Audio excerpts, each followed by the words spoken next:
अखिलेश यादव ने कहा देश और पूरा पीडीए जाति गणना चाहता है। उन्होंने जिस तरह बाबा भीमराव अम्बेडकर दलित को उनकी आबादी के लिए हिसाब अधिकार माना है। अखिलेश यादव जी सुबह से लेकर रात तक केवल जाति जाति जाति ही रटते रहते हैं। ये सवाल का जवाब तो उनको खुद से देना चाहिए ना कि पार्टी के भीतर केवल पिछड़ी जातियों में ही उन्होंने किसको किसको अवसर दिया है। कितने राजभरों को पार्टी में उन्होंने अवसर दिया है, कितने चौरसिया को उन्होंने पार्टी में अवसर दिया है, कितने विश्वकर्मा को उन्होंने पार्टी में अवसर दिया है। पार्टी के भीतर ही केवल अपने सजातीय बंधुओं को और उसमें भी अपने परिवार के लोगों को ही उन्होंने अपनी पार्टी की जो सबसे शीर्ष समिति है जो पार्टी के डिसीजन करती है उसका मेंबर बना रखा है। उनकी पार्टी के भीतर निर्णय तो किसी और जाति के लोग नहीं कर सकते हैं। कुछ दिखावटी और सजावटी लोगों को जरूर शामिल किया है। अपनी पार्टी के भीतर पहले सभी जातियों का समन्वय करें। उच्च जातियों को लेकर के, सवर्ण जातियों को लेकर के लगातार जिस तरह का वो जहर उगलते रहते हैं, ऐसे में जाति पर बोलने का उनको कोई नैतिक अधिकार नहीं है। सपा राष्ट्रीय अध्यक्ष अखिलेश यादव ने कहा कि 26,000 प्राथमिक विद्यालय बंद होने के विरोध में सपा उन सभी स्कूलों में शिक्षक दिवस एक दिन कार्यक्रम 5 दिसंबर करेगी।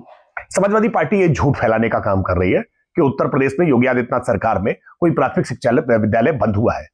मर्जर की प्रक्रिया हुई है। जिन विद्यालयों में आवश्यक संख्या नहीं थी वो विद्यालय जो 1 किलोमीटर के रेडियस के दायरे में गलत तरीके से सपा राष्ट्रीय अध्यक्ष अखिलेश यादव ने कहा 26,000 स्कूल बंद हो गए हैं।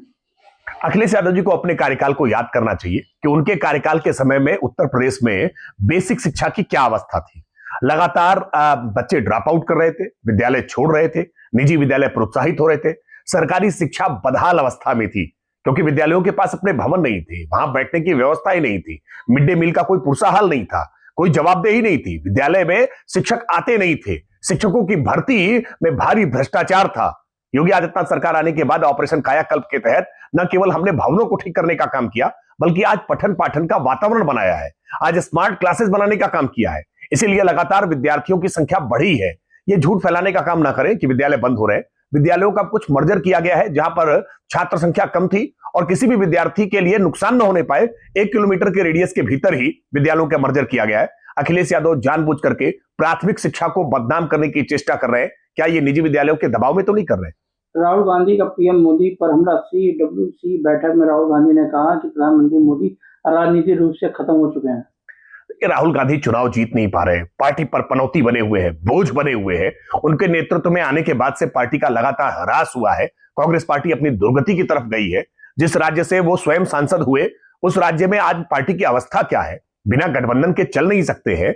इसलिए राहुल गांधी को आत्मविचार करना चाहिए। प्रधानमंत्री मोदी जी आज दुनिया के सबसे लोकप्रिय नेता है, तो प्रधानमंत्री जी पर टिप्पणी करने की बजाय वो अपने आत्ममूल्यांकन करने का काम करें।